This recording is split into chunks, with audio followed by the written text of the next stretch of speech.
Bueno, por ahí primero lo presento a Marian. Hay muchísimo para decir de él, pero ustedes han podido disfrutar de la obra y en su obra transmite mucho de quién es, ¿no? Pero lo más importante es que es un hermano, compañero de vida de la comunidad marianista, es catequista del Colegio de Caballito, ahora encargado de pastoral, sigue colega, compañero de misión en el Colegio Marianista de Caballito, Buenos Aires. Es teólogo, biblista y es un permanente estudiante del misterio de Dios. En ese camino de estudio nos hemos cruzado mucho y compartimos mucho de esta pasión por conocer a Dios. Es un orgullo compartir con él, así que te agradecemos muchísimo, Marian, que nos regales esta horita y media para compartir con vos no solo lo que uno puede aprender desde lo intelectual, sino la pasión de amar a un mismo Dios y servirlo en los más pobres. Y lo que me gustaría, toda la faceta que está desarrollando ahora, y hace unos años que lo está haciendo en todos los medios, ustedes lo han podido ver porque hemos compartido con ellos, Marian, los tips bíblicos, ¿no? Tuyos, sí. Así que ellos los han visto. Desde ahí también pueden conocer un poco esta faceta de dar a conocer a Jesús a través de los medios y con todas estas herramientas que hacen tan cercano, ¿no? al misterio de Dios. Pero también hay una riqueza humana y fraterna que por ahí es lo que me gustaría más destacar, ¿no? Que ustedes lo van a ver ahora compartiendo con él. Y lo que sí me gustaría es que ustedes pudieran decirle mínimamente el nombre y de dónde son, ¿no? Así también Mariano puede ir viendo un poco el perfil de esta comunidad. Así que bueno, ahí los dejo. Ustedes toman la posta. Bueno, yo soy Ana Guarenina, de Carvajal, de General Roca, Río Negro. Gracias. Muy bien. Carmencita. Carmen Orellana de Chile, ¿eh? Mucho gusto, Mariano. Mucho gusto, Carmen. De la Alianza Marial, Marian, de Chile. Qué bien, qué bien. Sí, sí.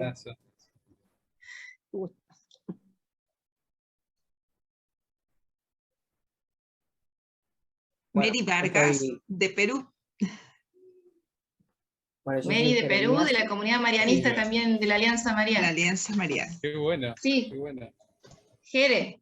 Yo soy Jeremías de Mercedes, provincia de Buenos Aires, Argentina. Micaela, claramente el mismo lugar. Muy bien. Yo soy María Eugenia Mazariol, comunidades laicas marianistas hasta hace 20 años, hijos exalumnos, hermanos exalumnos de Caballito, y hace 15 que vivimos acá en el sur de España con toda la familia. Qué bueno, qué bueno.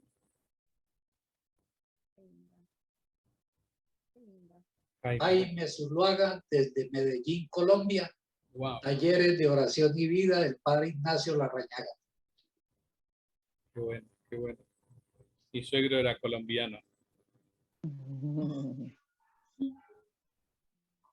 Mi esposa es venezolana. O sea que tu familia bien latina. Lucre, ¿querés seguir? ¿Y tú, Mariano? Bueno. ¿No? Perdón, Carmen, me preguntaste. Yo soy de Buenos Aires. Ah, sí. Tú eres de Buenos Aires. Sí, sí. Entonces, ya. Gracias. Bueno, con Mariano nos conocemos, pero bueno, yo soy Lucrecia Torbizo, de Junín, de la Fundación Misión Marianista, soy consejera, y bueno, acá disfrutando de este taller bíblico, café bíblico, Ruá, porque ahora nos hemos juntado todos, Bueno. celebrando la vida con ustedes. Les contamos al resto de los talleristas, Lucre, tenemos en común al mismo ahijado. Sí, hermoso, Camilito. ¿Quién falta? Lili. Yo nada más, sí. Bueno, Mariana, ya me... Pero bueno, fue circunstancial. Fue circunstancial el encuentro. en el Colegio de Caballito. Tremenda charla nos regalamos. Sí, sí, sí, y ahí nos alegramos de los orígenes de nuestros padres, las historias de nuestros antecesores y los sueños también por ese lado, ¿no? De viajar, etcétera. Y después, bueno, me he complacido enormemente con sorpresa de todas las producciones que nos ha ido llegando a través de RUAC, a través del Café Bíblico, a través del Instagram, y celebrando toda esa presentación que hizo Adri respecto a vos. No la voy a repetir porque ya sería, no sé, llenar mucho, pero bueno, complacida enormemente por eso y agradecida, muy agradecida por esa chispa que el Señor te ha dado como don para proveer a este grupito, a todos, ofrecerlo a todos en realidad, para masticar un poquito más simpáticamente la palabra y seguir despertando otra mirada. Me encantó la serie, la entrevista al musulmán, me encantó, realmente todavía tengo que terminar algunos episodios. Y bueno, yo no estoy diciendo que pertenezco acá o allá, nada, estoy en la comunidad de las Eucaristías, me creo en esa pertenencia más general y colaborando en segunda fila en todo lo que se pueda. Gracias, Lili. Mirta, faltas vos, ¿no? Y después Warner, que entró ahora. Está silenciada. Sí.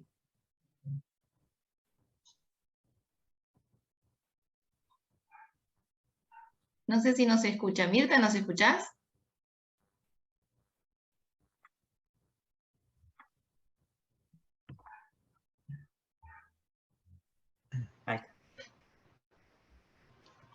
Hola, buenas noches.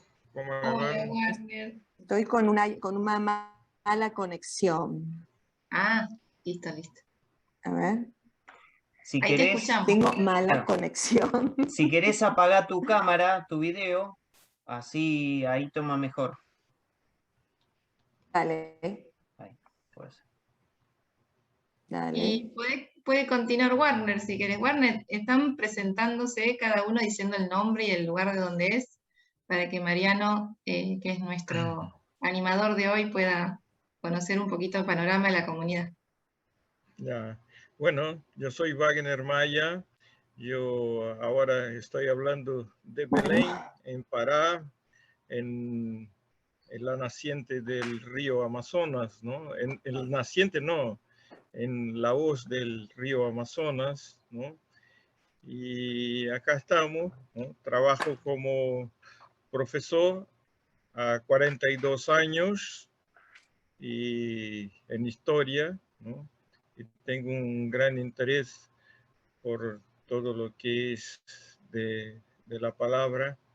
Actué muchos años como coordinador de jóvenes, de catequesis, ¿no? Y ahora solo doy soporte y ayuda a los más jóvenes para que tenemos que promocionarlos, ¿no? Y acá estamos, ¿no? Es, en esa comunidad virtual, ¿no? Que aunque lejos, estamos muy cerca en la palabra de Dios. Gracias, Warner, qué lindo, tal cual. Bueno, no sé si Mirta solucionó. ¿Querés decir tu nombre y de dónde sos, Mirta? Ahí se le desconectó, me parece. Sí. Bueno, entonces, si después se vuelve a conectar Mirta, ahí la presentamos y te pasamos la palabra, hermano. Muy bien. Bueno, muchas gracias. La verdad que me siento muy honrado de esta invitación. Con Adri nos conocemos hace muchos años, hemos estudiado en un momento en el mismo instituto, así que ahí nos conocimos y después la vida nos encontró nuevamente en la familia marianista. Y bueno, Fanchi lo conocí este año vía virtual. Así que bueno, gracias. Estoy muy agradecido por este espacio. Bueno, vamos a jugar. Hoy vamos a jugar mucho. ¿Tienen tienen para escribir, ¿no? Ahí. Porque yo voy a dar unas pistas, voy a decir algo de las parábolas en general. Tengo un PowerPoint para presentarles que nos va a ir acompañando. Pero bueno, como es un taller, en el taller ponemos nuestras manos. En el taller hacemos cosas, ¿no? Si fuera una carpintería, tendríamos que tener nuestras herramientas, el serrucho, un martillo, un cúter, bueno, maderas, por supuesto, algún taladro. Entonces hoy lo que tenemos que hacer es trabajar con nuestras herramientas. Voy a compartirles primero mi pantalla. Ustedes me avisan cuando lo ven. Sí, sí. Sí, Ahí se ve, café bíblico. Me gustó mucho eso del café bíblico. Pareció una gran idea.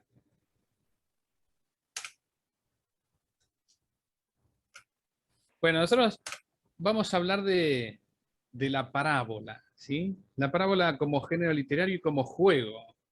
Algo para contarles así de los que alguna vez han pasado por las páginas de Borges.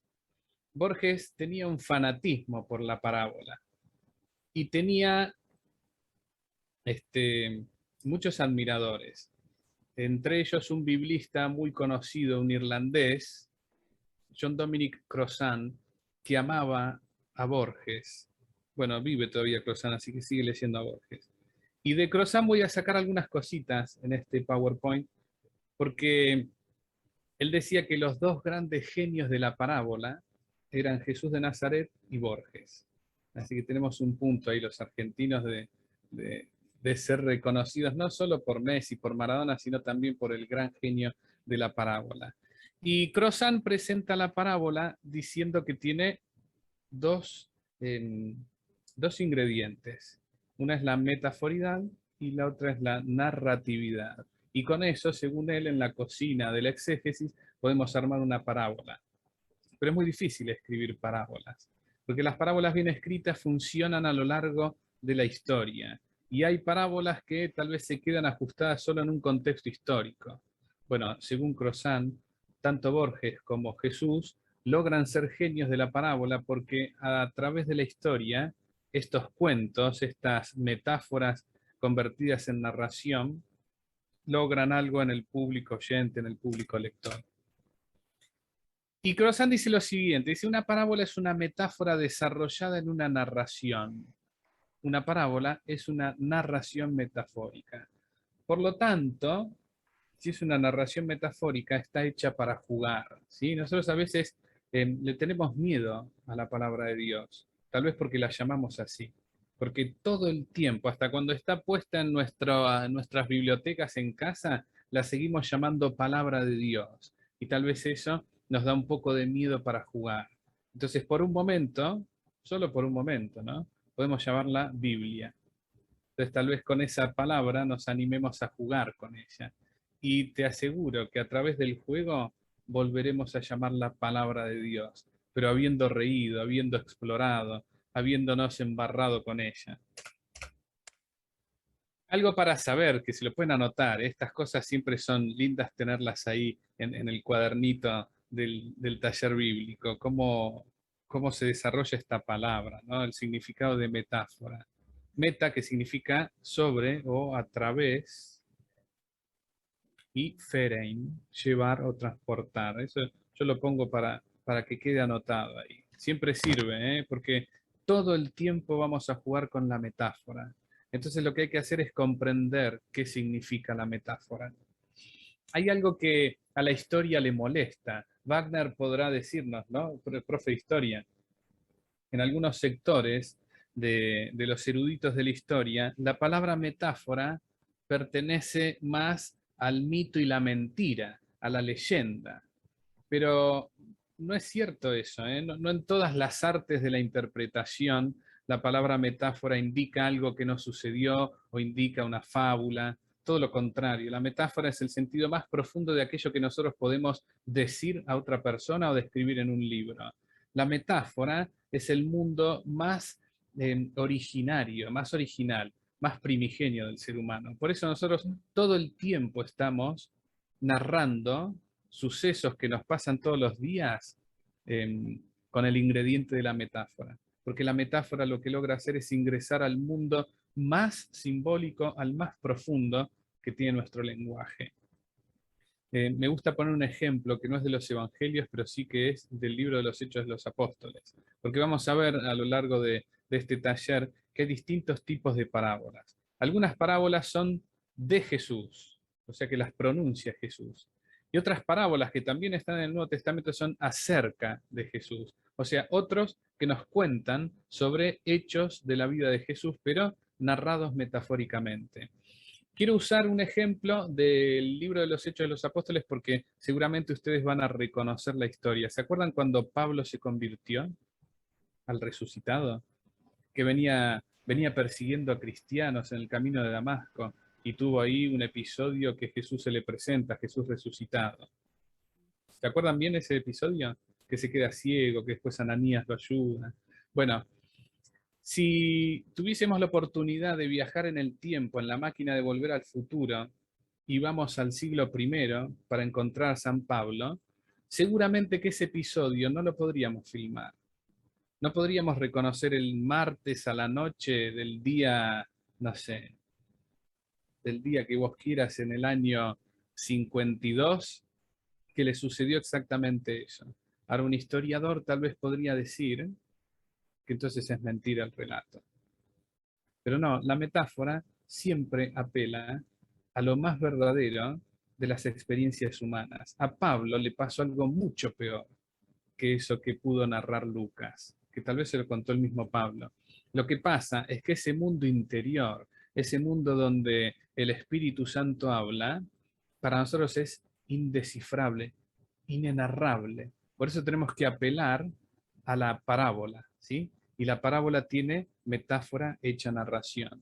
Si alguno de los aquí presentes dio a luz alguna vez en su vida, sería muy mentiroso que cuando alguien le dice, ¿cómo fue esa experiencia?, solo pueda contar el día, la hora y el sanatorio.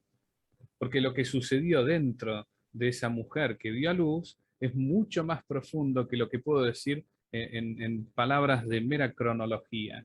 Entonces, si esa persona quiere poder lograr que otro comprenda qué sucedió en los 9 meses y sobre todo en el día del parto y cuando recibió a su bebé por primera vez, va a tener que apelar a la parábola. Tendrá que contarlo de una manera que el lector o el oyente pueda ingresar al corazón más profundo de la experiencia. Entonces, la parábola lo que cuenta siempre es una verdad. Y la verdad que ha vivido esa persona que está contando la parábola. Porque acordemos también que en el mundo bíblico, y posteriormente, porque esto cambió hace muy poco tiempo, el concepto de verdad. Nosotros a veces manejamos un concepto de verdad muy posmoderno, donde la verdad es aquello que puedo filmar, que puedo fotografiar. Y si no sucede así, es mentira. De hecho, los grandes problemas que tenemos en la educación religiosa es que a Dios no lo podemos ver, entonces Dios no existe.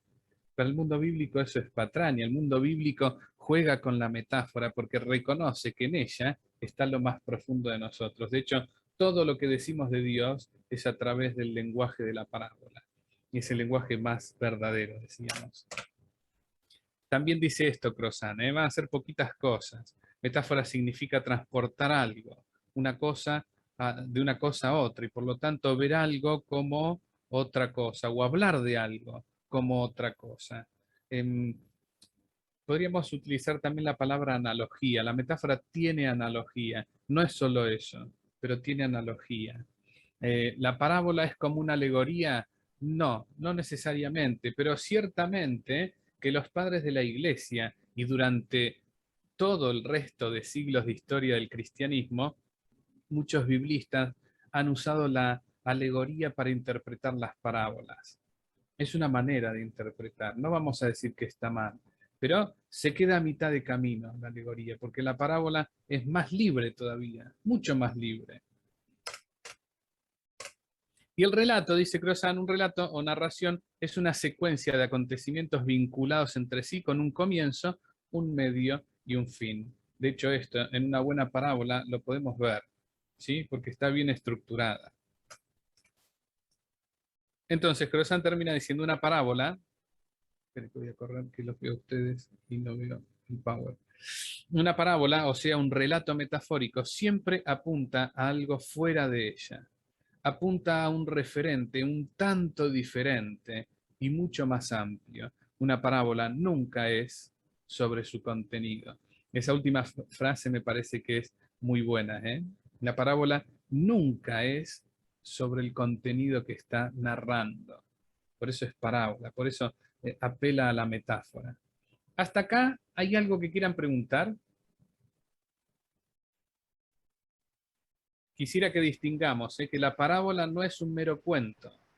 No es un cuento. ¿Saben qué? La parábola puede tener ficción, pero no necesariamente la parábola es una ficción. Vuelvo al ejemplo de Pablo o vuelvo al ejemplo de la madre. Cuando la madre cuenta de su embarazo, no está ficcionando su experiencia de madre. Lo que está haciendo es llevarnos a un nivel más profundo. Sobre todo al varón, que jamás tendrá esa experiencia. Si la mujer quiere que una pizca de esa verdad sea interpretada por un varón, tiene que narrárselo en una parábola. No puede decirle, en mi caso, no sé, que mi madre me diga, naciste el 3 de marzo a las 8 de la tarde en el Otamendi en la ciudad de Buenos Aires. Eso técnicamente podría decir que no es cierto. Aunque alguno con una cámara filmadora pueda ir en el tiempo y pueda ver que sí, el 3 de marzo yo nací de 1981 en el Otamendi a las 8 de la tarde.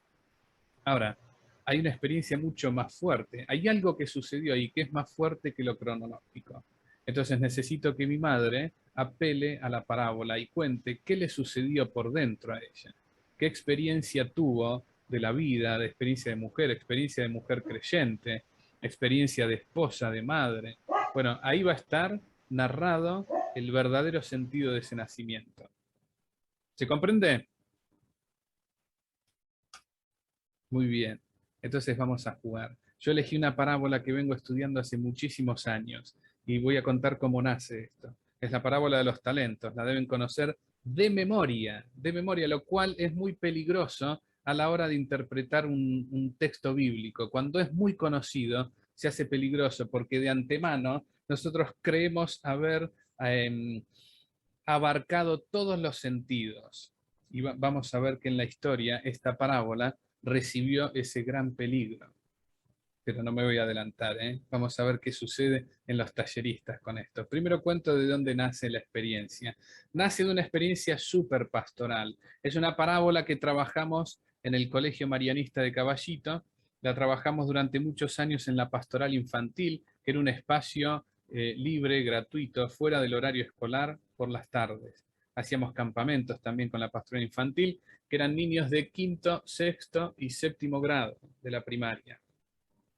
Y veíamos que presentaba algunas inquietudes esta parábola, que lo contaré después, una vez que ustedes hagan la experiencia que hicimos con estos niños.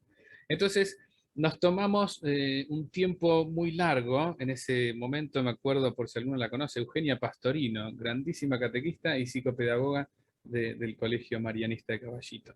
Entonces nos tomamos varios días de juntarnos en la escuela a leer la parábola, a leer comentarios. Veíamos que todos los comentaristas llegaban a la misma conclusión. Charlábamos con los niños de primaria y veíamos unas preguntas ahí que nos inquietaban. Entonces, bueno, decidimos empezar a registrar, a escribir, a comentarla entre nosotros. Y fue saliendo mucho de lo que hay en esta charla de hoy, en este taller. ¿Alguno, antes de leerla, yo voy a poner el texto en la pantalla? ¿Alguno se anima a narrarla solo en 30 segundos?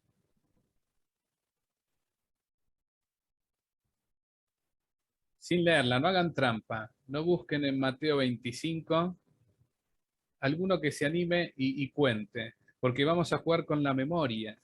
Los comentaristas de la Biblia, los lectores de la Biblia, tienen que saberse de memoria el texto que están estudiando. Pero hay cierta trampa, porque nosotros esta parábola la escuchamos en las comunidades, ¿no? En nuestras pequeñas comunidades, o vimos alguna película, algún dibujito animado con los niños, o alguien la dijo en algún lado y nosotros vamos registrando. Y a veces nuestra memoria, ¿qué es lo que hace? Llena vacíos. Llena vacíos que a veces no están escritos ahí en la Biblia. A veces sí están, ¿eh? pero vamos interpretando como podemos e interpretamos con lo que nos sucede en el momento que la hemos escuchado. Bueno, ¿quién se anima? ¿Quién abrió Yo el me animo. micrófono? Yo me animo. Jere, dale. No le estás leyendo, ¿no? No me hagas trampa. No, tengo la Biblia cerrada. 30 segundos dijiste. 30 segundos, espera. Voy a Ok. poner acá. Así le ponemos todavía más onda a nuestro juego. 30. ¿Estás preparado vos? Sí, para que me ponga el cronómetro yo también, así lo tengo. Cuando vos me digas ya, yo pongo mi cronómetro. Ya. Listo. Bueno, le dan a 3 administradores, a uno le dan 10 talentos, a otro le dan 2 talentos, perdón, 5 talentos, y a otro le dan 1 talento. Pasado esto, el dueño de los talentos, cuando vuelve, al que le dio los 10 talentos, los había multiplicado en 20, al que le dio 5 los había multiplicado en 10, y al que le dio 1 lo había enterrado y se lo devolvió, y el señor le dijo: los otros han multiplicado los talentos y vos lo guardaste, fuiste temeroso y no supiste aprovecharlo.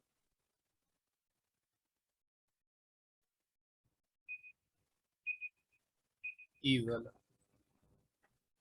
Muy bien, Jere, ¿eh? Además te acordaste números, difícil. Te acordaste ahí el número de talentos. Bueno, ¿de qué talentos hablamos? Hoy vamos a jugar con esto. ¿De qué talentos estamos hablando? ¿Y por qué es tan problemática nuestra parábola, tan conocida?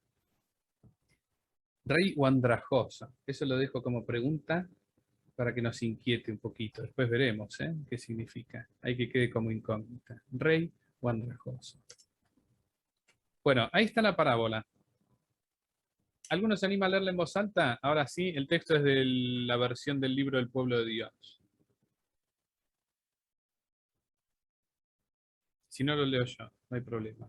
Dice así: el reino de los cielos es también como un hombre que al salir de viaje llamó a sus servidores y les confió sus bienes. A uno le dio 5 talentos, a otro 2, y uno solo a un tercero, a cada uno según su capacidad. Y después partió.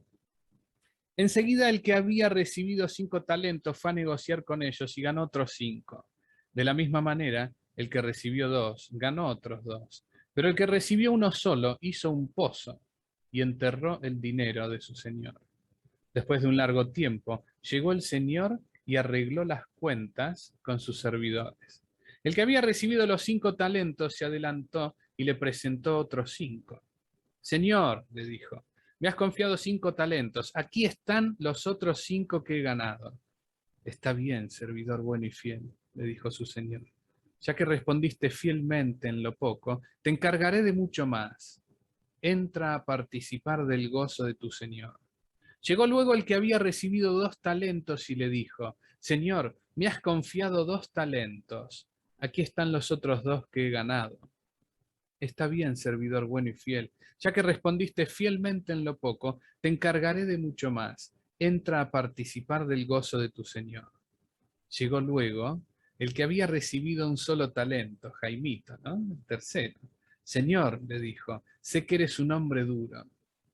Cosechas donde no has sembrado y recoges donde no has esparcido. Por eso tuve miedo y fui a enterrar tu talento. Aquí tienes lo tuyo. Pero el Señor le respondió, servidor malo y perezoso, si sabías que cosecho donde no he sembrado y recojo donde no he esparcido, tendrías que haber colocado el dinero en el banco y así, a mi regreso, lo hubiera recuperado con intereses.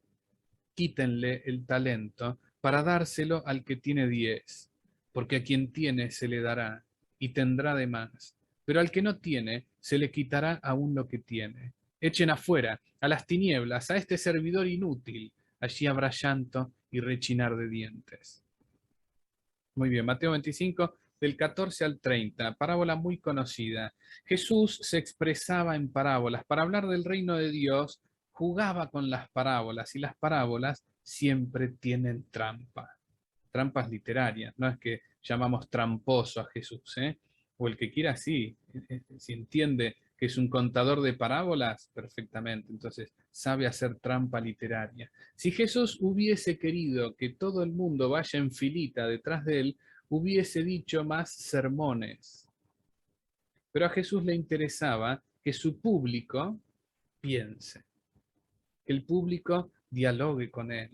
Yo la leí en pocos minutos, pero imagínense una parábola contada por Jesús, seguramente que lo interrumpiría.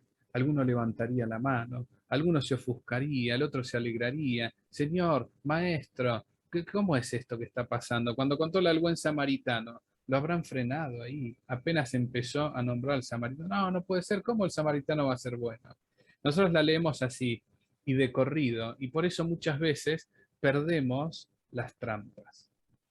Porque ¿saben qué nos pasa con la trampa? Otra vez lo que dije al principio. Como está dentro de aquello que nosotros llamamos palabra de Dios, a veces nuestros oídos se cierran y no logramos ingresar a la trampa literaria. Y lo fabuloso que tienen las parábolas son sus trampas. Porque hay algo que la Biblia o la palabra de Dios le encanta, es que nosotros nos acerquemos libremente a ella y que nos enamoremos de ella.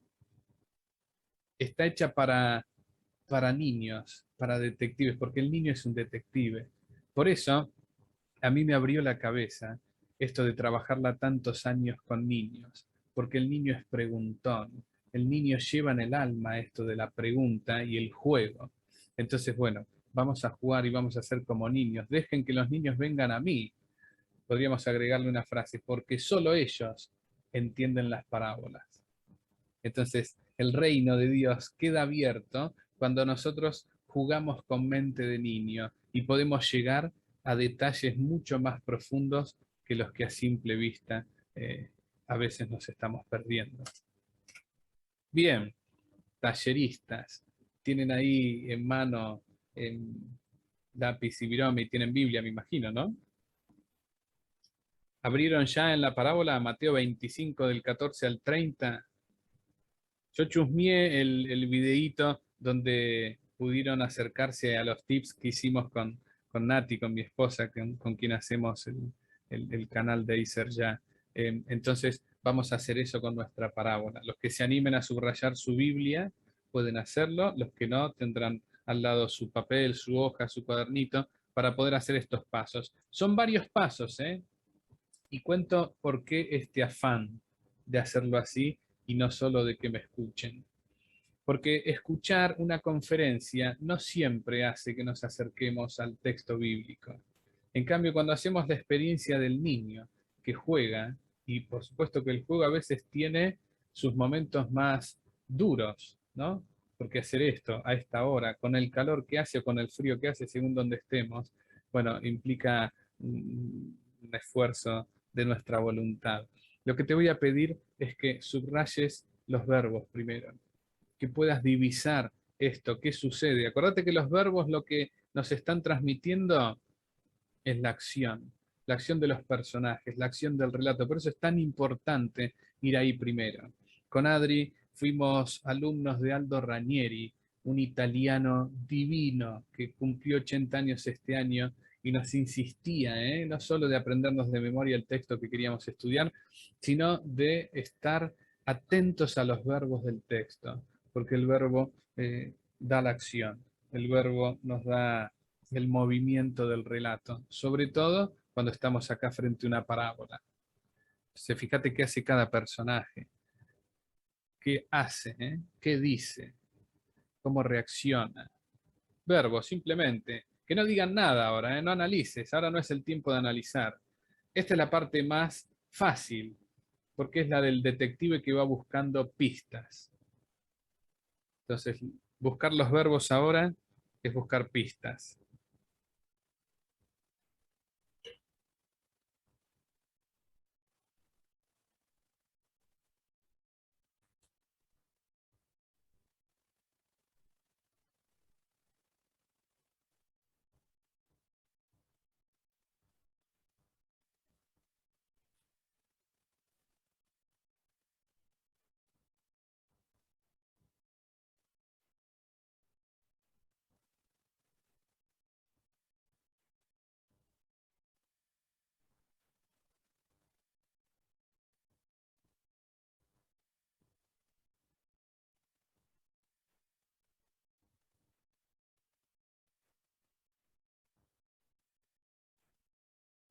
¿Qué es lo que les puedo decir como aliciente?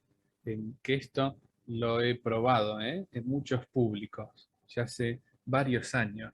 Vieron que cuando uno estudia algo se vuelve monotemático con eso. Entonces, también eso recuerdo que este gran maestro que tuvimos con Adriana nos incentivaba a saber muy bien lo que estamos diciendo y probarlo en distintos lugares, saber cómo funciona con los distintos públicos. Al menos puedo confiarles eso. Hemos probado esto que vamos a hacer hoy con niños, con adolescentes, con adultos.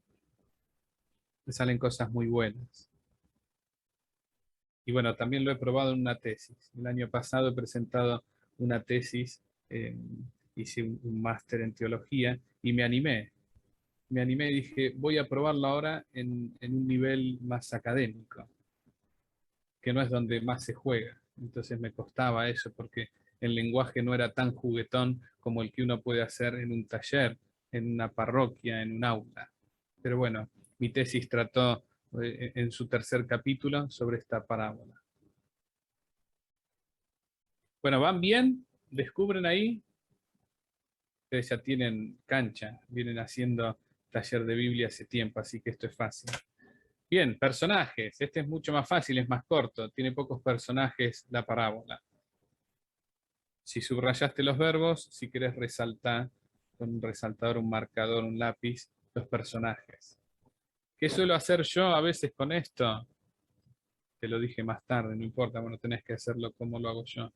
Los verbos los subrayo con el mismo color que resalto el nombre de los personajes. Pero cada uno tiene que encontrar su modo de juego. Eso en los tips yo lo avisaba, ¿no? Porque no hay una manera. Al ser una parábola y al ser un juego literario, cada uno tiene que descubrir de qué manera utilizar las herramientas. La exégesis no es cerrada, la exégesis siempre es abierta. Hay modos de llegar, por supuesto, hay patrones, claro que sí, hay maneras que son más serias, sin duda que sí, pero la exégesis es abierta.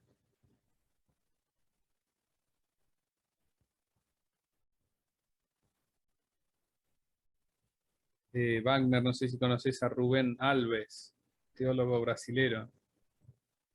Escribió un libro que se llama La teología como juego. No lo ubico.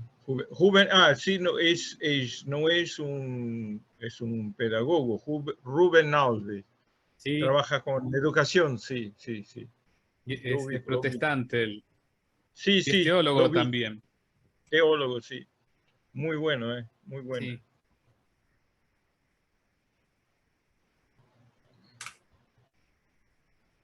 Bien, otra pista. Palabras o frases que se repitan en la parábola. Lo puedes hacer con otro color esto. De los personajes es fácil. ¿Alguno me cuenta quiénes son los personajes de la parábola?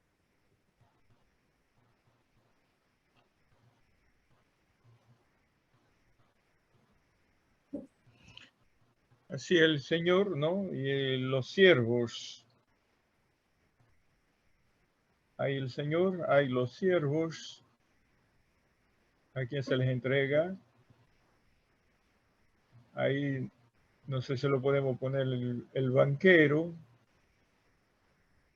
el siervo fiel.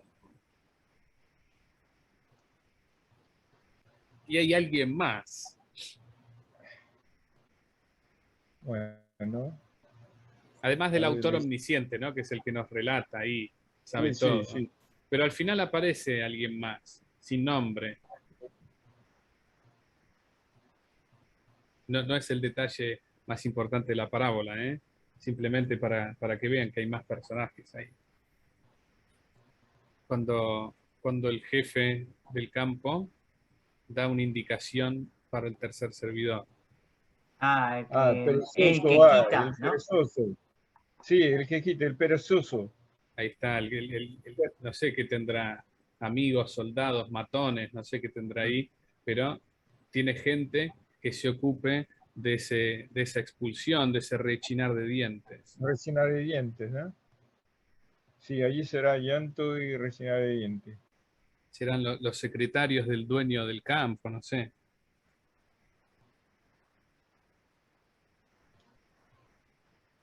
Si el que va a ¿Encontraron echar, alguna ¿no? frase repetida?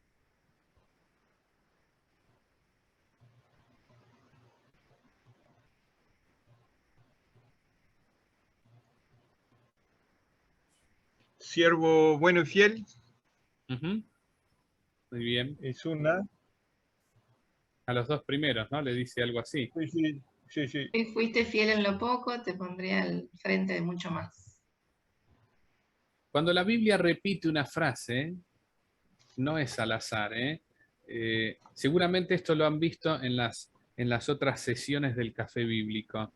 La Biblia está pensada, si bien con mucha libertad y para el juego, pero está pensada por autores y escrita por autores que tienen clarísimo cómo se escribe un texto. Entonces esta gente cuando repite una frase, no la hace porque no sabía qué poner, lo hace adrede eso. Entonces cuando hay repeticiones el lector tiene que estar atento, porque hay un llamado ahí. Esto de entrar a participar de la alegría de tu Señor. También aparecen los dos primeros, ¿no? Bien, esto también los que nos dedicamos a saborear la Biblia, tenemos en claro que viene una parte difícil. Resumimos cada versículo en una frase muy corta que tiene que entrar en un renglón. Entonces te pones B14, B de versículo. Abajo en otro renglón, B15, 16, 17, hasta el 30. Y en cada uno de esos renglones tenés que intentar resumir la idea que te dice el versículo. Aunque el versículo te quede entrecortado porque necesitas del 16 para entender el 15, no importa. Vamos a jugar como nos llegó el texto a nosotros. Nos llegó con versículos, jugamos con los versículos.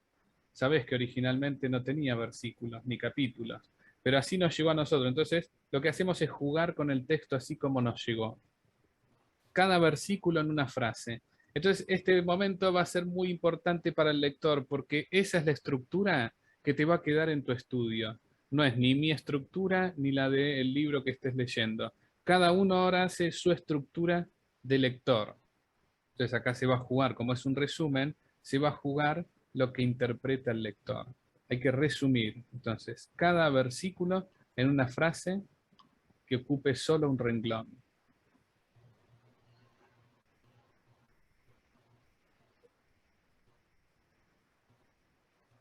Lo arduo también es divertido.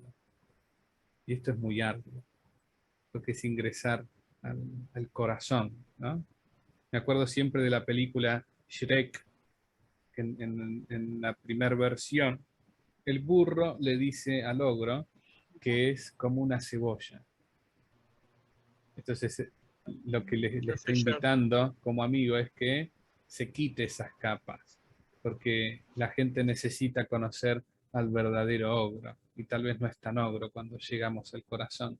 Con la Biblia pasa lo mismo. Nosotros podemos hacer el método histórico crítico que nos da las primeras cáscaras, y hay que saberlo, ¿eh? Hay que ingresar con el método histórico crítico. Pero después hay que ir quitando esas capas para llegar al corazón de la cebolla, o al que le guste el alcaucil, que tiene capas también.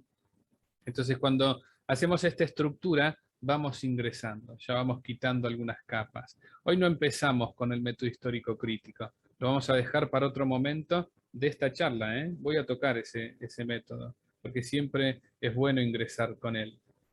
Pero ahora estamos jugando con el detective. El detective es Jesús, ¿eh? Que te va indicando qué hacer. Bueno, acá sí necesito que alguno me diga, Mariano, terminé, porque esta es la parte más larga del taller de hoy. Tu resumen, tu estructura.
¿Alguno ya desistió y se fue a mirar tele?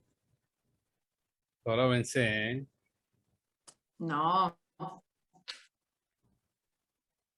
En no, la ya mitad falta de- poco, falta poco.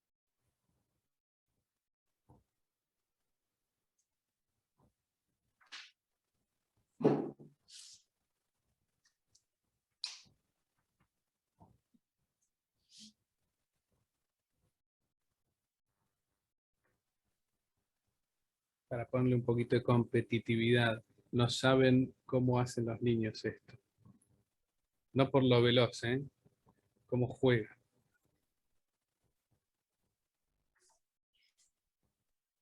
No es cierto que si le sacamos las pantallas no funciona. Me parece que lo resumí demasiado.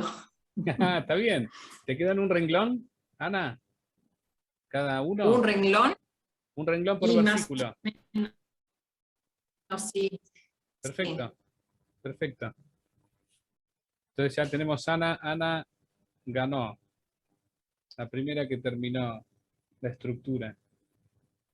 Vamos a esperar que todos terminen y avanzamos. Espera.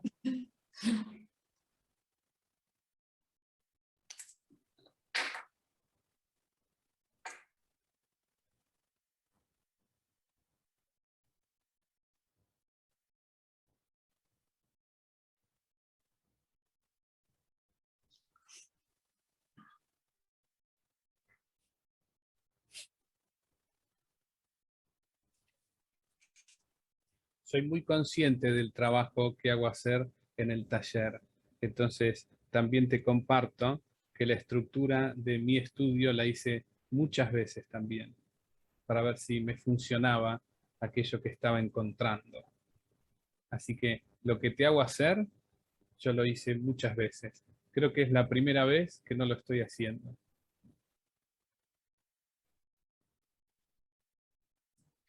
Es hermoso. Me pasa que la Biblia que uso ya no la puedo marcar más en esa parábola porque si no, no me entiendo qué es lo que... Claro, pasa eso.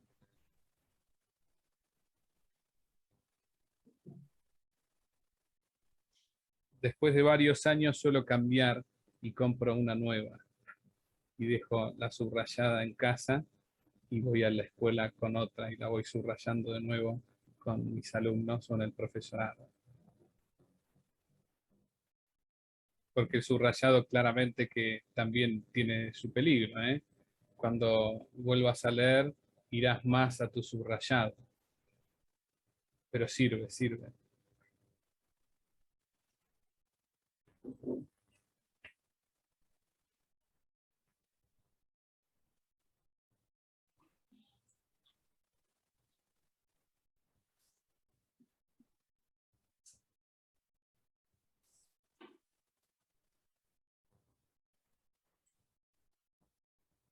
Terminado también. Dios segunda, Maru, muy bien, ¿eh? Me gusta ese espíritu de competencia.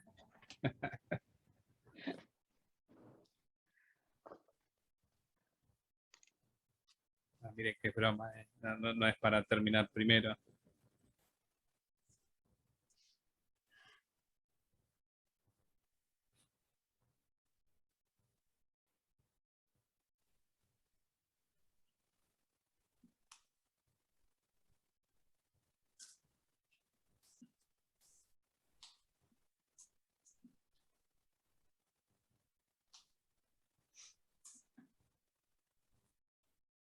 Una cosa a saber mientras vamos trabajando, ¿eh? Equivocarse es lícito y nos hace muy bien. Entonces, si los caminos interpretativos que tomamos son equivocados, no hay problema. No hay problema porque lo hacemos dentro de una comunidad. Entonces, siempre están las otras voces que acompañan, que nos muestran sus caminos, sus conclusiones. Así que hay que animarse. Con la Biblia hay que animarse a equivocarse.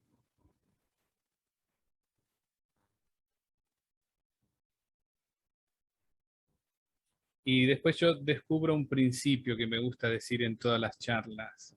Si solo hay una interpretación válida, entonces no hay que leer más la Biblia y hay que leer al intérprete válido, lo cual sería una incongruencia. para el mundo cristiano. Va de nuevo, a ver si acordamos. Si solo hay una manera de interpretar el texto bíblico, entonces hay que leer al intérprete y cerramos la Biblia. Como eso no es posible, entonces hay que seguir leyendo la Biblia. Las comunidades tienen que seguir leyéndola, tienen que seguir saboreándola, tienen que llevarlas a la liturgia, por supuesto, pero primero hay que jugar, porque a veces el mundo, el espacio litúrgico, no da lugar al juego, porque estamos en el culto ahí. Entonces en el culto escuchamos a quien ha preparado algo, pero antes del culto o después hay que jugar con el texto. Las comunidades tienen la obligación, como bautizados, de jugar en comunidad, de leer juntos, de subrayar, y por supuesto que hay momentos personales que también se disfrutan mucho, donde sacamos muy buenas conclusiones, donde descubrimos cosas nuevas.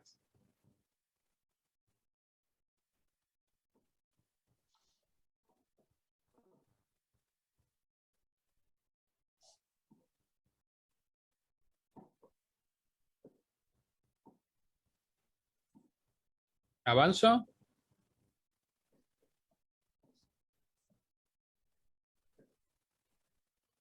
Adri, ¿eso es que sí? Sí, dale nomás. Sí. Bien. Bueno, una difícil acá, pero es divertida. Tenemos que encontrar cada uno, una palabra clave del texto.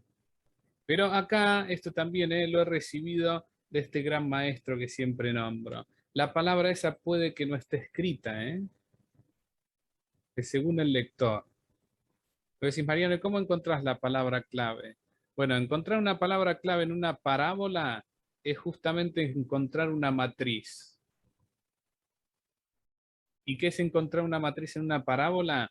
Es que todo el relato, según el lector, gire en torno a esa palabra o idea. Y acá obviamente hay múltiples caminos. El que yo voy a mostrar es el que encuentro, el que vengo dilucidando, estudiando, investigando hace tantos años. Pero no necesariamente todos ustedes tienen que tener la misma matriz, la misma palabra, el mismo camino. Por eso digo esto, a cada uno le va a quedar como herramienta personal para seguir estudiándola y decir otras cosas que no se digan en este taller o en los libros de exégesis sobre esta parábola. Pero ayuda muchísimo porque la estructura ya la hiciste. Ahí vos ves desde lejos y ves un resumen, ¿no? ¿Qué pasa en el relato?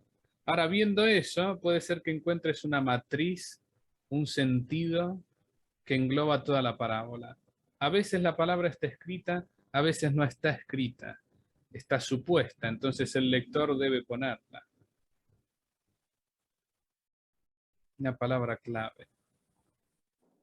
Y obviamente por el tiempo que tenemos, no vamos a poder hacer que cada uno comparta todo el estudio que ha hecho. Yo presentaré después de esto qué es lo que sigo viendo, lo que estoy viendo, porque no terminé el estudio de esta parábola, le sigo dando vueltas. Pero sí, como les decía antes, como en el género literario de la parábola, como en la poesía, es inabarcable todo lo que hay, el lector tiene que encontrar un camino y hacerse cargo de ese camino. Con la valentía de que cuando elegimos un camino estamos dejando de lado otros caminos. Pero no importa esto, porque al lector que se dedica a predicar la palabra no tiene que abarcar todo, no tiene que tener esa hidalguía de querer ser el que más sabe del texto. Lo que sí tiene que hacer es ser valiente y escoger un camino. Y dedicarse a ese camino, a ver si funciona, darle vuelta, a ver si en el resto de la Biblia funciona ese camino. Pero vieron que a veces tenemos esas ganas, cuando predicamos la palabra queremos decirlo todo. No, hay que elegir solo un camino, si no embrollamos a la gente que está escuchando. Bueno, esto también está bueno. Esto en el mundo del adulto, en estos años que vengo participando de mostrar este estudio, cuesta más. Vamos a ver por qué. ¿Qué te molesta de la parábola? Describítelo. ¿Qué te hace ruido de esta parábola? ¿Por qué cuesta más? Porque el mundo adulto que accede a un taller de Biblia escuchó muchas veces la parábola. entonces a veces no se anima a contar la molestia. En esta parábola a veces me molesta que hay personas que la utilizan para ensalzar que el cristiano tiene que tener un espíritu emprendedor, pero es emprendedor en la economía, ¿no? No la economía de la salvación, pero la economía, ¿no? Del día a día, ¿no? Entonces Bueno. eso me molesta mucho, ¿no? Porque se va muy, acá por lo menos los evangélicos pentecostales valorizan mucho, ¿no? Porque este es el reconocimiento que Dios le está dando la salvación, ¿no? Es el camino de la salvación. Cuanto más tengas, más estás cerca de la salvación. Muy bueno, Wagner, muy bueno. De hecho, te adelantaste no sé cuántas diapositivas. Excelente, excelente. Ahora, lo único que pido en esta parte es qué me molesta de la parábola, no de lo que interpretan los demás. ¿Qué molestia sí. me causa algún personaje? Si es que me causa molestia. Tal vez al lector dice, no, mira, estoy tan de acuerdo que solo me causa agrado. Ahí está. Entonces puedo anotar qué agrados tengo con la parábola, con algún personaje. Por lo general, igual, las parábolas de Jesús llevan al lector o al oyente a tener ambas, molestias y agrados. ¿Por qué? Porque Jesús es astuto para contar parábolas. Y lo que hace es pinchar al lector, al oyente. Porque lo que quiere hacer es crear un diálogo, un debate, una discusión sana. El buen maestro hace eso, ¿no? Maestro Jesús no nos dice el resultado de la parábola. La cuenta y por adentro debe reír, porque lo que está suscitando es un diálogo comunitario. Hay una frase o un versículo más bien que a mí siempre me ha inquietado. He escuchado muchas interpretaciones y es el versículo 29. Porque a quien tiene se le dará y tendrá de más, pero al que no tiene se le quitará aún lo que tiene. Incluso algunas personas que de pronto tienen mala fortuna dicen, pero ¿cómo así? Eso es como contradictorio. Esa partecita a mí me llama mucho la atención y de alguna manera sí me causa un poco de molestia. Muy bueno, Jaime. A mí lo que me molesta es también un poco, va por ahí. El sentido siempre es distribuir a los que tienen mucho, distribuirlo entre los que tienen poco, y acá da la sensación que al que tiene poco se le quita y se le da al que tiene mucho. Entonces va como en algún contrasentido interno que tengo, por eso hay algo que me molesta. Muy bueno, Maru, muy bueno que nos vayamos animando a contar esto, porque así funcionan las parábolas. Y a mí también en la misma línea, esa mirada capitalista de ensalzar a los que lograron multiplicar, ¿no? Y al otro que se enterró, porque se enterró él también, es como que nada. Muy bueno, Adri. Yo por una línea similar, lo que me pasa es que simpatizo mucho con este administrador infiel, porque la parábola incluso dice que tuvo miedo. No era una cuestión de, tal vez de dejadez en principio, sino de temor de hacer algo mal.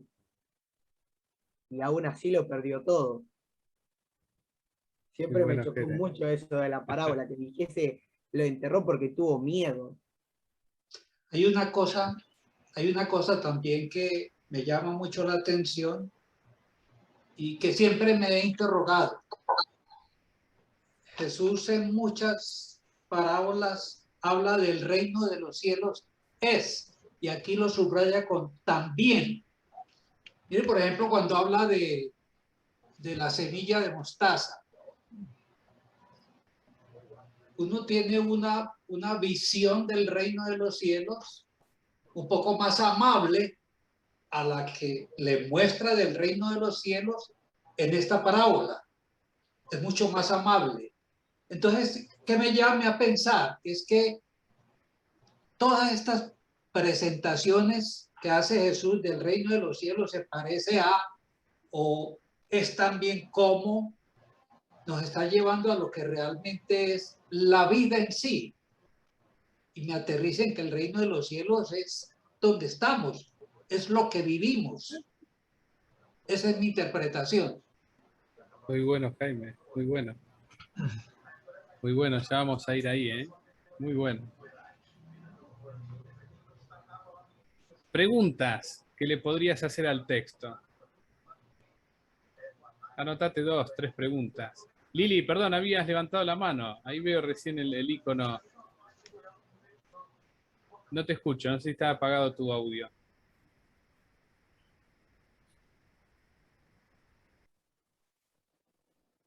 No te escucho, Lili, ¿eh? No se te escucha.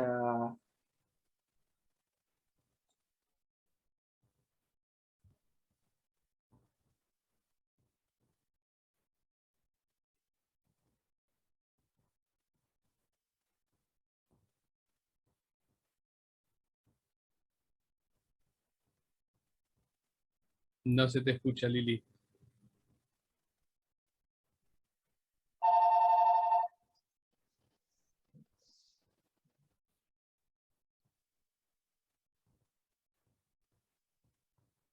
¿Tenés encendido el micrófono ahí en la pantalla? Oh, qué lástima. Sí, sí, lo que pasa es que a veces el micrófono de ella es el que anda mal, por eso. Ajá. Hay veces que va atrás y lo desconecta y lo vuelve a conectar para que ande. No se escucha, Lili. Bien, vayan haciendo entonces 2 o 3 preguntas que le haría al texto y como lectores que somos, ¿qué respuestas crees que emergen de ese texto? Yo le pregunto a la parábola, no sé, por algún personaje y como lector tengo que tomar algún camino. Que cuando interactúo con ese personaje, un poco como el método ignaciano, esto distinto a la lectio divina, el método ignaciano nos hace ingresar al texto y jugar, ¿no? Como que somos parte de algún personaje o que estamos mirando ahí.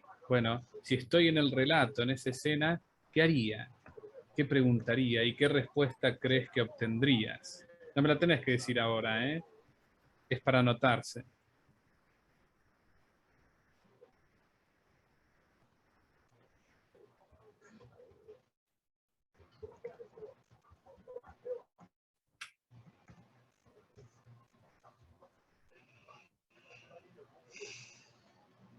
Bueno, el paso siguiente es cuando el lector comienza a interpretar, ¿no?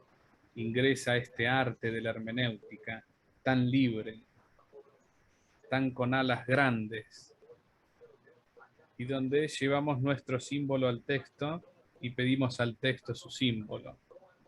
Entonces jugamos, interpretamos algo, que es como sacar conclusiones para compartir después.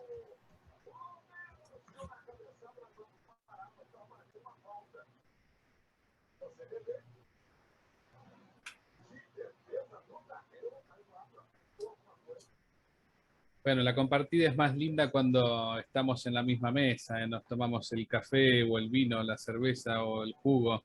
Entonces ahí nos decimos, nos miramos a los ojos, comemos algo.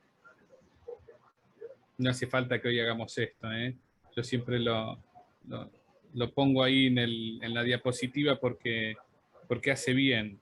Sobre todo con círculos así pequeños como somos ahora, un grupo reducido, podemos escucharnos. Pero bueno, para respetar el horario, tal vez vemos si al final hay tiempo para hacer la compartida. Y sí, anotarnos lo que pone al final, una enseñanza actual. Siempre me gusta decir esto, que hay que ingresar con todo a la Biblia, pero en un tiempo considerable hay que salir de ella y volver al mundo nuestro, para ver qué dice ese texto tan antiguo a nuestro mundo actual. Y hay que tener mucho cuidado con las equivalencias morales que hacemos con los textos bíblicos, porque el mundo de donde proceden estos textos no tiene nada que ver con nuestro mundo, pero nada que ver, ¿eh? Entonces hay que ser cuidadosos con esa ese equilibrio que a veces solemos buscar los cristianos entre el texto antiguo y nuestro mundo actual. Y a veces somos muy rebuscados, porque algunas leyes nos gusta cumplirlas. Y decimos, che, pero es palabra de Dios, esto lo dice la Biblia.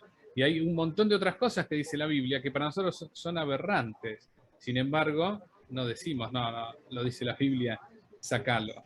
Entonces hay que ser cuidadoso con esa equiparación moral que hacemos del mundo antiguo y el mundo en el que vivimos nosotros hoy. Por poner solo un ejemplo, ¿no? Cuando alguien te dice, lo dice la Biblia. Bueno, la Biblia también en el mundo de los patriarcas permitía el casamiento poligámico y la mujer no elegía. El dueño de la mujer, que era el papá o los hermanos varones, elegían al novio y al esposo de esa mujer. Sin embargo, eso que era ley de vida en el mundo antiguo, en el mundo de los patriarcas, para nosotros es aberrante. Entonces no podemos hacer siempre una equivalencia moral de lo que dice la palabra de Dios. Por eso hay que ser cuidadoso con eso. El literalismo bíblico hizo de todas las comunidades cristianas algo de mucho peligro, porque hemos señalado, hemos matado conciencias haciendo equivalencia moral del mundo antiguo al mundo de hoy. Así que bueno, cuando hacemos enseñanza actual, tenemos que ser respetuosos. No todas las leyes de la Biblia para nosotros son saludables. Entonces puede ser que las otras, cuando las queremos traer, haya que pensarlas nuevamente.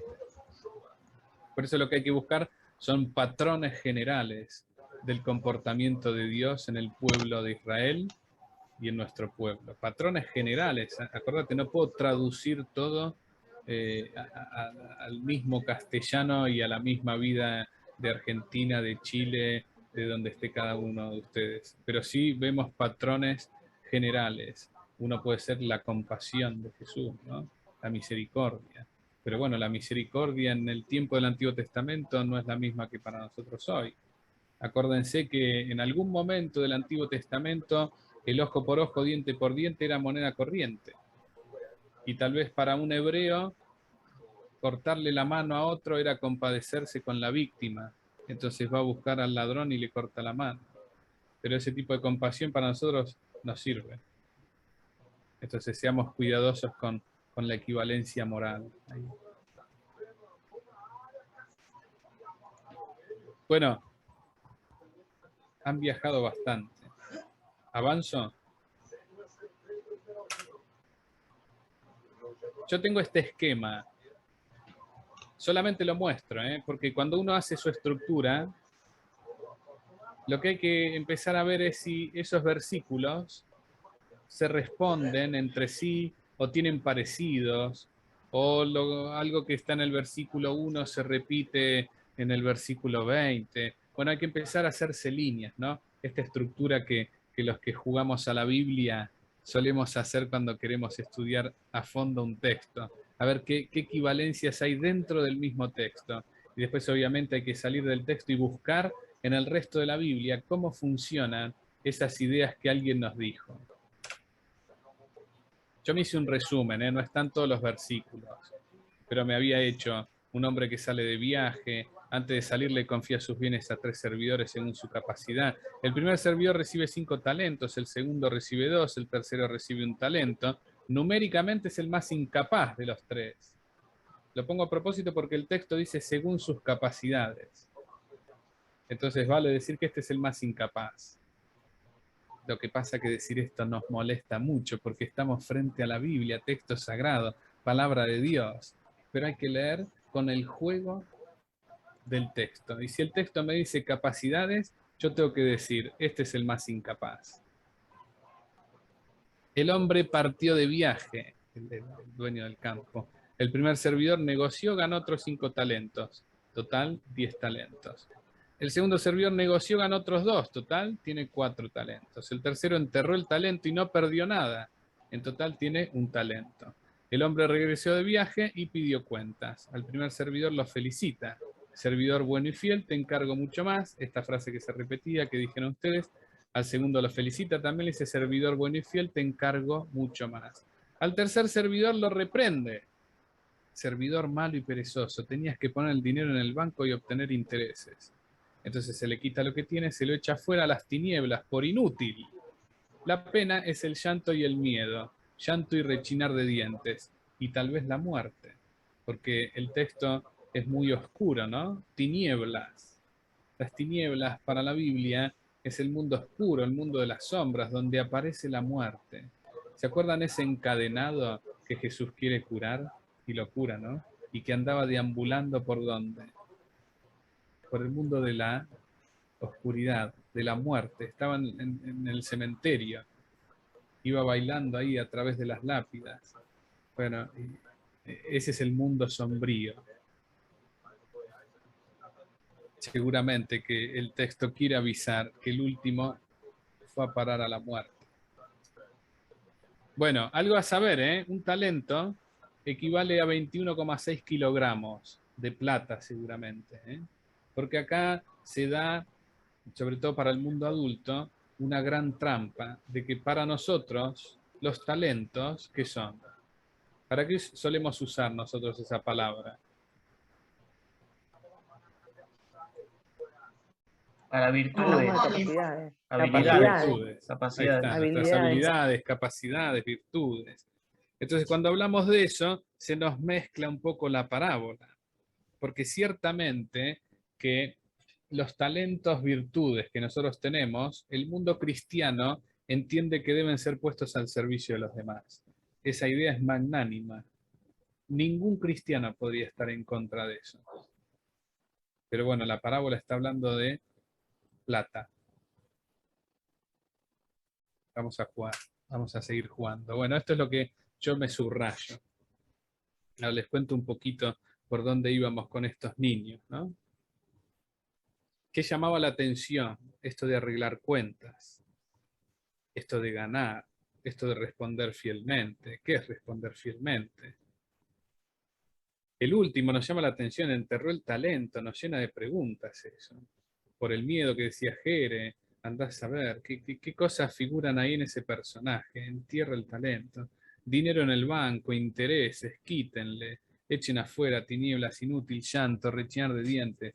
Bueno, cuando juego con el texto me gusta hacer esto. Que se vea eso que necesito resaltar, porque es lo que me llama la atención y que de alguna manera me marca caminos. Entonces, yo ahí encuentro mi palabra clave y sigo encontrando mi palabra clave, esta que me permite bucear en el estudio de la parábola. Señor, le dijo, sé que eres un hombre duro, que cosechas donde no has sembrado y recoges donde no has esparcido. Por eso tuve miedo, fui a enterrar tu talento. Aquí tienes lo tuyo. Servidor malo y perezoso, si sabías que cosecho donde no he sembrado y recojo donde no he esparcido, tendrías que haber colocado el dinero en el banco y cobrar los intereses. Como no están los intereses, quítenle, echen afuera, tinieblas, inútil llanto y rechinar de dientes. Podríamos agregar ahí, alquiler de departamento, compra de una casa, de un auto, un préstamo bancario. El problema, yo lo encuentro, cada uno encuentra su camino. Yo lo encuentro en los intereses y por supuesto tengo que dar cuenta por qué utilizo este camino. Y no es el único camino, no es el único. Pero es en el que yo me juego mi arte de la hermenéutica. Este último servidor es muy perspicaz y a veces no llego a comprender si tiene miedo o tiene una gran virtud de la valentía. Porque fíjate lo que le dice. Como tuve miedo, fui a enterrar tu talento. Y aquí tenés lo tuyo. No se lo robó. Le devolvió lo que le habían prestado. Y de hecho en la antigüedad, podés encontrar en el Antiguo Testamento, enterrar el dinero era la cosa más común. Porque en la casa no lo podías esconder, era fácil de encontrar. Las casas no eran como nuestras casas, que tienen recovecos nuestras casas, que tenemos tantos muebles que podemos armar escondites por todos lados. Ese mundo antiguo que vive en la tierra, que vive en el campo, lo que hace es esconderlo en el campo. Cava un pozo y pone ahí su tesoro. Pero ¿por qué me centro en los intereses? Bueno, este es el camino que yo hago.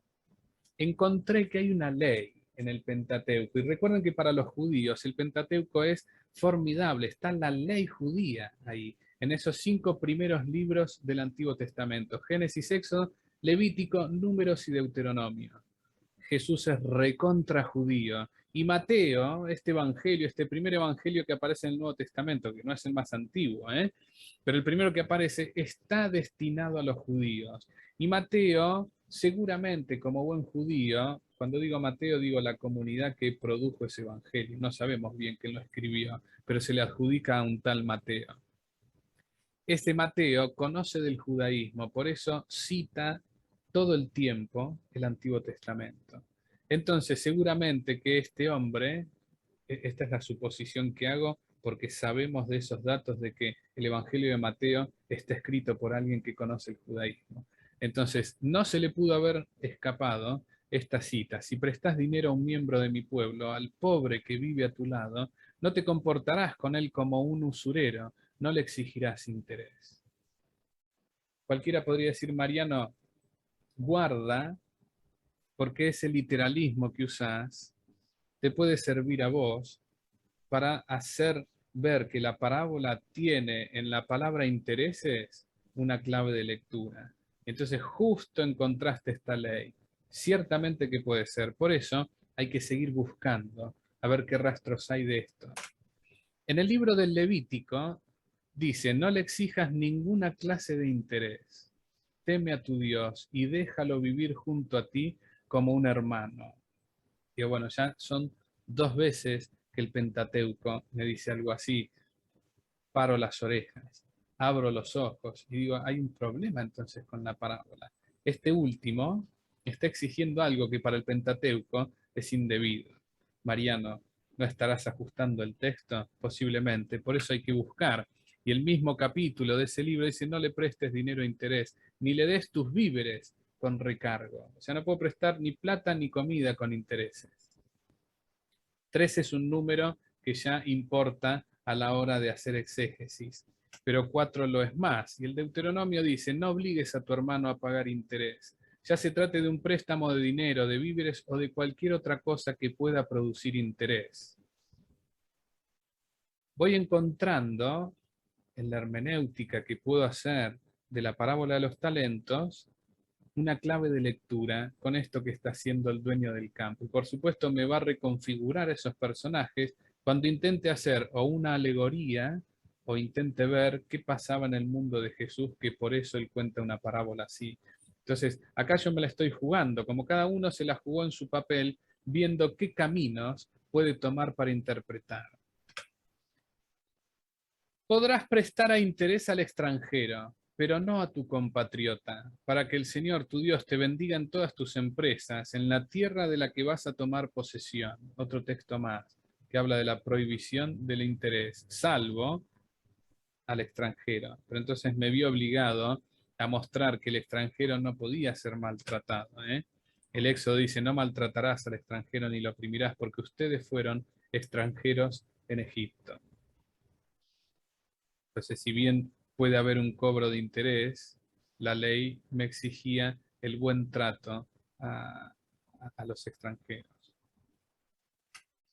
Y me gustó esta de Ezequiel: en ti se acepta soborno para derramar sangre, practicas la usura y prestas interés, extorsionas a tu prójimo y te olvidas de mí. Profecía del Señor.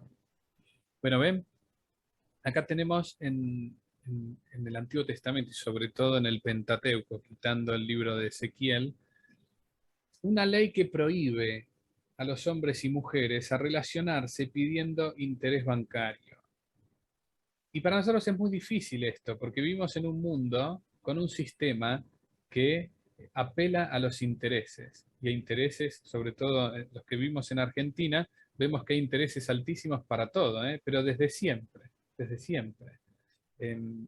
Entonces, una clave de lectura tiene que ser el poder empalmar, en este caso, la parábola que dice Mateo, con el resto de la Biblia. ¿Y qué pasa? Cuando vos encontrás una clave de lectura, tenés que desarrollar esa clave. Yo encontré eso del préstamo, del interés. Y encuentro en el mismo Evangelio de Mateo esta frase de Jesús que dice, vengan a mí todos los que están afligidos y agobiados, y yo los aliviaré. La clave de lectura que he trabajado durante estos años me lleva a mirar que en el último servidor de la parábola hay un micro relato, un microfilm de la vida de Jesús. De hecho, me parece mucho más parecido el último servidor a Jesús que el dueño del campo a Dios Padre. La versión clásica interpretativa nos cuenta que Dios es el dueño del campo, que entrega talentos y virtudes, ¿no?, a los seres humanos para que las hagamos crecer. Y después vendrá a pedir cuenta, a ver qué hicimos, ¿no? Y los cristianos somos muy buenos para inventarnos esto último.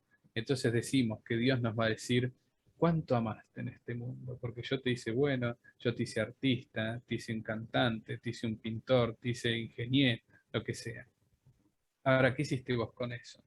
Y nos suena muy bien esa interpretación, primero porque desde muy antiguo que se dice esto dentro de nuestras comunidades, y después porque nuestros sistemas ayudan a que interpretemos así la parábola. Porque cuando yo voy al banco a pedir un préstamo para comprar un coche, o para comprar una casa, o para arreglar la casa, el banco me dice, mira, yo te ofrezco esto, y serás mi rehén hasta el día que te mueras. Tendrás que pagarme tanto y tanto y más tanto. Bueno, la parábola nos presenta este interrogante. ¿Quiénes son esos afligidos y agobiados? Yo el que encuentro es al tercer servidor, que además tuvo un coraje increíble, porque la frase de tuve miedo porque cosechas donde no sembraste y recoges donde no esparciste, si vos la traducís a nuestro castellano más coloquial, ¿qué le dijo el último al dueño del campo?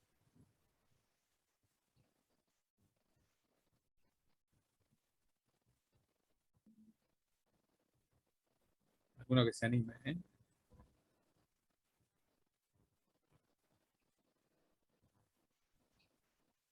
Cosechas Robás. donde no sembraste, ahí está, Juanchi, Roba. eso. Lo trató de ladrón. Y al dueño del campo, como a cualquier dueño de este mundo, a cualquier personaje que tiene aires de emperador, no le gusta que alguien le diga eso. No le gusta esa verdad porque es muy cruda. Y además este buen hombre, el tercer servidor, se lo dijo en público. Entonces debo decirte algo con el método histórico crítico. En el mundo de Jesús, en el mundo judío de Jesús, no en el mundo romano, en el mundo judío de Jesús, las ganancias no eran como el imperio romano las pretendía. Entre judíos había una suerte de trueque, como tenemos nosotros hoy en el campo. Los que son del campo argentino y eso deben reconocer la palabra la minga.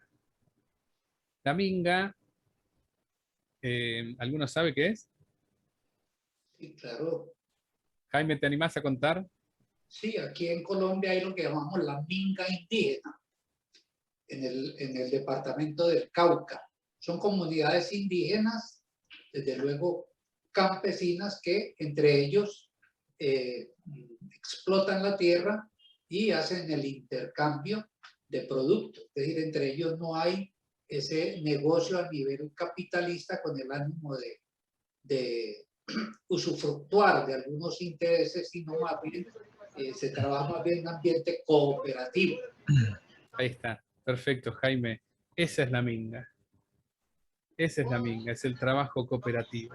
Y el mundo judío, que es un mundo rural, el mundo de Jesús es un mundo rural, es un mundo de campesinos, de pescadores, tenían esto, que ganamos en tanto el otro gane conmigo. Si yo tengo peras y Juanchi tiene manzanas, yo quiero comer manzanas y Juanchi quiere pera, entonces nos intercambiamos eso.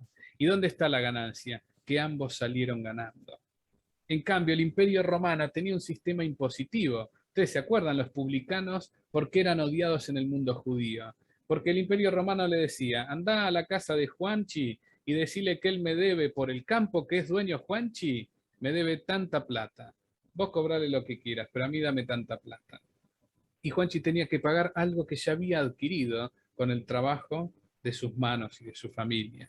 Entonces el mundo judío al que pertenece Jesús aborrece ese sistema impositivo del Imperio Romano, porque el Imperio Romano rompió con la minga judía.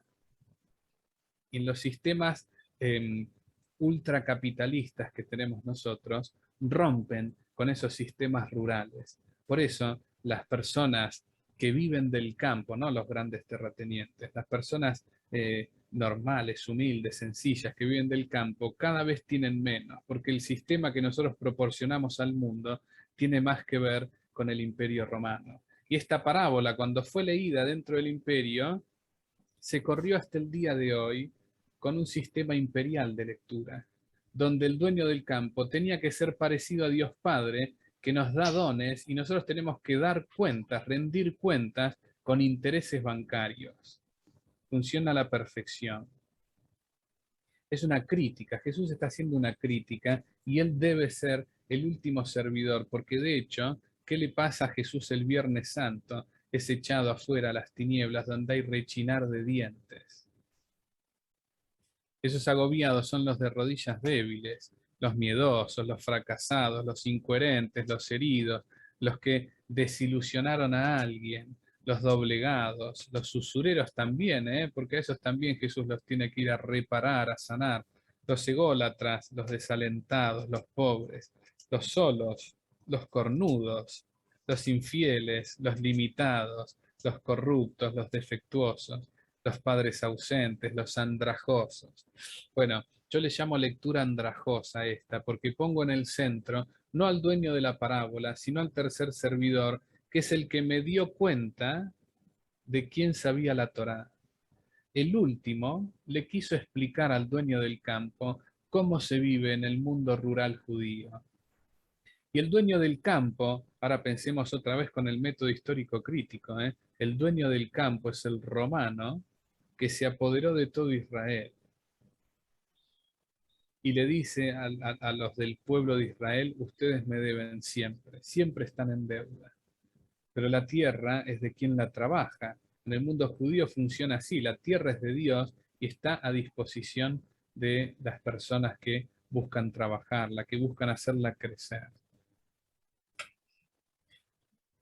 Yo me hago esta pregunta, ¿será que hacemos un Dios a nuestra imagen y semejanza? Me comí 4 minutos ya, perdón, ya son las 9, 4 minutos.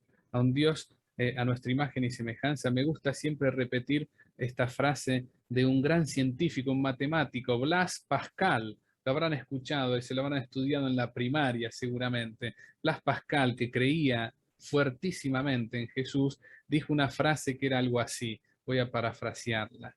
Decía, Dios hizo al hombre a su imagen y semejanza y el hombre le devolvió el favor. Nos hicimos también a nuestra imagen y semejanza un Dios muy parecido a nosotros. Lo hemos versionado, le hemos puesto nuestra versión, porque en nuestro mundo actual nos encanta hacer préstamos a interés. Y si el banco me cobra, intentaré, si tengo un negocio, recuperar eso cobrándoselo a otro. Entonces inflaré el precio, porque ese interés alguien me lo tiene que pagar. El sistema está tan bien pensado que hasta los más buenos se hacen perversos y corruptos. Entonces la parábola viene a mostrar no solo al mundo romano del siglo I, sino a nuestro mundo actual, que el último, el servidor ese a quien alguien llamó infiel y perezoso, ese la tuvo más clara que nadie. Porque de hecho, los doblegados, los que se arrodillan al sistema del Imperio Romano o a cualquier sistema imperial de hoy, son como los 2 primeros. Siendo que la exégesis tradicional nos decía que los 2 primeros son buenos cristianos, porque hicieron crecer esos talentos.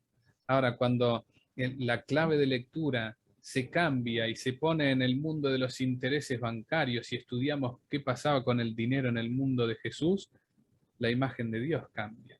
Ya no es el dueño del campo. Ahora me permite decir que el dueño del reino es ese último, ese que se animó a contarle la Torá al dueño del campo, ese que se animó a decirle al mandamás que la vida económica del pueblo judío se vive de otra manera. Y además fue valiente porque sabía lo que le iba a pasar. Me gusta decir que es el microfilm de Jesús, porque después de eso vino la crucifixión. Jesús, como último servidor, se enemistó con Pilato, con el Sanedrín, con el Imperio Romano. ¿Y cuál era la paga? El rechinar de dientes en el patíbulo, en la cruz. ¿Con qué pagaré al Señor todo el bien que me hizo? Ya que no puedo ni siquiera darle intereses. ¿Cómo quiero agradecer a Dios desde mi vida? Lo que viene de Dios es gratuito. De hecho, los cristianos tenemos una palabra para hablar de eso, que es la gracia. Por eso la parábola de los talentos tiene que hacernos ubicar nuevamente en el Dios de la gracia, en el Dios que nos da sin pedir a cambio, que por supuesto quiere que hagamos el bien, pero cuando nos encontremos cara a cara, posiblemente diga algo así: ¿sabías que te amaba profundamente? Que buscaba verte cara a cara, que buscaba que oigas mi voz y yo la tuya. Seguramente que no va a ser el Dios que diga: ¿qué hiciste con lo que te di? Entraremos a la mesa. Y lo que no hayamos hecho de este lado, siempre le gustaba decir a este maestro mío, lo aprenderemos del otro lado. Porque del otro lado sigue estando el maestro, que me va a ubicar en su propia escuela. No me va a echar, no podré ir al infierno. No podré ir a otro lugar donde no esté Dios que me enseñe a vivir. ¿Quién es Jesús? ¿El rey o el andrajoso? Bueno, en la lectura que les presento es el andrajoso, el tercer servidor, el echado, el gran profeta que puso en orden las cosas que nadie se estaba animando a poner en orden. Otra vez la frase, que con eso quiero cerrar esta charla. Vengan a mí todos los que están afligidos y agobiados, porque yo los aliviaré. Presento así, si se quiere, aunque fuera 1 hora y media, brevemente. Si Dios quiere, el año que viene publicaré un libro de esta parábola. Ya está terminado. Lo que no está terminado en el mundo de los intereses en el que vivimos es que en mi bolsillo haya suficiente dinero para poder publicarlo bien, en buen papel, con una buena tapa. Pero ya está terminado el libro. Así que ojalá el año que viene les haga llegar este libro donde explico detalladamente cómo llego a esta clave de lectura con los intereses que cobra el dueño del campo. Esta frase es hermosa, una teóloga norteamericana dice: nunca he entendido completamente cómo el cristianismo se volvió tan respetable y manso, dados sus orígenes entre borrachos, putas y recaudadores de impuestos. No quise traducir otra palabra porque ella pone eso, así que sepan disculpar, pero quise ser fiel a la fuente de lo que Nadia dice. Ella prefirió utilizar la palabra borracho, así que la dejé. ¿Qué Dios reflejamos? Era broma, era la otra palabra la que quise dejar. ¿Qué Dios reflejamos? ¿Al Dios Mamón o al Dios Abba y Ma de Jesús, ¿no? A ese que jamás vendrá a pedirte intereses para enviarte a la muerte. Por aquí termino yo. Escucho algunos ecos de poco. No me quiero pasar 10 minutos, Juanchi. 1000 perdones, 1000 perdones. Si querés, dejá de compartir, Marian, así nos vemos. Ahí va. Ahí está. Bueno, gracias, Marian. Espectacular. Estoy encantada de Muchísimas gracias. Sí, una hermosura. Impresionante. Realmente hermoso. Hermoso taller. Mariano, ¿tienes alguna página, alguna red que nos ahora les paso el link por el chat. Maravilloso el trabajo, Mariano. Qué maravilla. Un lujo siempre verte, escucharte. Muy buena. ¿Tienes Muchas alguna gracias. publicación anterior? ¿De libro? No. Sí. Va a ser mi primer libro. Ah, bueno. Va a ser Sí. tú, Belén. Va a ser muy bueno. Tenés que Muchas seguirlo por gracias. YouTube. Sabes que en Por alguna oportunidad nos gustaría, o a mí personalmente, porque cuando te hablé de ese primer versículo, pues que cita el capítulo del reino de los cielos, el reino de Dios, es una palabra que se ve en muchas de las parábolas de Jesús y siempre en un contexto muy diferente. Como te decía anteriormente, en un contexto un poco agradable, en el de grano de mostaza, en el de la levadura, un poco más agradable, y a veces la gente de pronto tiende a pensar que es que el reino de los cielos es algo por allá, lejano. Y Jesús decía, es que el reino de los cielos está aquí. Quisiera que en algún momento nos hablaras un poco de ese concepto del reino de los cielos, porque es muy desgastado. Y así como hablaste hoy de la parábola, nos gustaría que en el contexto de las parábolas nos hablaras acerca del reino de los cielos. Será un placer, Jaime. Será un placer. ¿Te imaginas lo largo que es eso? Lo primero que te puedo decir para ayudar a una primera respuesta es que las que son para explicar el reino, a los lectores nos confunde que empiecen siempre así, ¿no? El reino de los cielos o el reino de Dios se parece a o es como, y ese es el título. Pero lo que nosotros solemos hacer, y sobre todo en esta, que yo entiendo que es muy problemática para la vida de la iglesia, esta parábola de los talentos, ni bien empieza, o si querés, ni bien termina la frase de el reino de los cielos es como, aparece el dueño del campo. Entonces, para nosotros, ese dueño del campo, como hemos leído otras parábolas donde el mayor de la parábola nos hace bien que sea Dios, como el Padre misericordioso, inmediatamente el lector ubica a que el reino se parece a ese hombre. Entonces, inmediatamente nosotros creemos que ese es Dios Padre, o es Jesús mismo, o es el Espíritu de Dios. Pero la frase del reino de Dios se parece a, o es como, es el título, o podríamos decir es el prólogo, y la respuesta es la parábola entera, que me parece que algo así tenías vos en la idea. La parábola entera es la respuesta de cómo es el reino. Vos dijiste hace un rato que la parábola menciona nuestro mundo. ¿Sí? Entonces, el reino de Dios se parece a, uno podría decir, esto es personal, tiene que ver con mi lectura. El reino de Dios se parece al tercer servidor, que se armó de valentía y le dijo a los poderes de turno, hasta acá llegaste.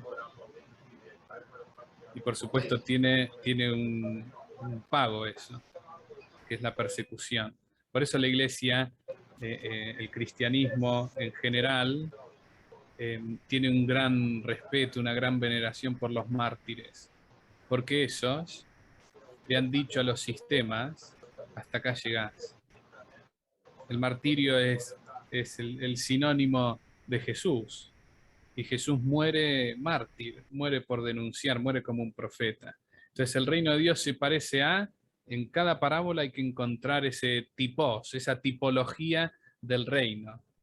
Porque cuando descubrimos el reino, descubrimos a Dios. Eso es lo primero que me sale decirte, porque obviamente el reino de Dios en los evangelios sinópticos es lo más importante, es de lo único que habla Jesús. Él está apasionado por esa idea del reino de Dios. Nosotros no vivimos en un reino, nos cuesta entonces ubicar eso. Ahora, en el mundo de Jesús hay un rey, vive en un reino compartido entre judíos y romanos. Entonces hay que entender bien ahí cómo funciona un reino de la antigüedad. Y por supuesto es una aproximación, Jesús habla también con el lenguaje de su cultura. Tal vez hoy nosotros tendríamos que encontrar otra palabra para que entendamos bien lo que es el reino para Jesús. Pero tal vez la palabra reino a nosotros no nos sigue ubicando bien, porque no vivimos en un reino. Vivimos en algo más parecido a las democracias, ¿no? A las repúblicas. Bueno, habrá que ver cómo es una república de Dios, una democracia de Dios. Qué maravilla. Gracias, Marian.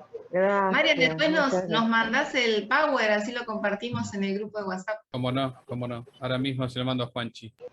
Bueno, y déjanos decirte que es un lujo escucharte, un lujo. Y a ver si ya te enganchamos para el próximo café 2022. ¿Cómo no? Yo ya me tengo que ir ahora, porque tengo una clase. Mariano, la verdad que un placer escucharte, me volaste el bocho con esta nueva interpretación de la parábola de los talentos, que es una parábola que siempre me gustó mucho, así que nada, muchísimas gracias y lo voy a estar rezando, la verdad que me diste para rumiar para rato, así que muchas gracias. Gracias, Y bueno, Jere. todos, Muchas gracias. gracias a los que preparan Bueno, el café. gracias gente, a Gracias. todos, que todos nos reflejamos en Jerez, ¿cierto? Gracias.